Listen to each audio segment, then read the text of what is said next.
بسم اللہ الرحمن الرحیم رب اشرح لی صدری ویسر لی امری واحلل عقدۃ من لسانی یفقہوا قولی رب زدنی علما۔ ناظرین کرام، ہمارے چینل خوابوں کی تعبیر میں ایک بار پھر آپ کو خوش آمدید کہتے ہیں۔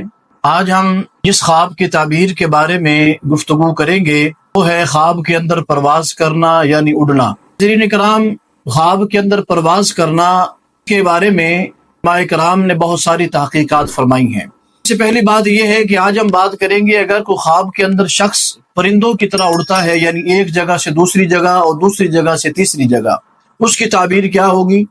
کوئی شخص خواب کے اندر زمین سے سیدھا آسمان کی طرف اڑتا ہے تو اس کی تعبیر کیا ہوگی؟ کوئی شخص زمین سے آسمان کی طرف اڑتا ہے اور اڑتا اڑتا وہ گم ہو جاتا ہے آسمان کے اندر، اس کی تعبیر کیا ہوگی؟ کوئی شخص کی طرف اڑتا ہے، تعبیر کیا ہوگی؟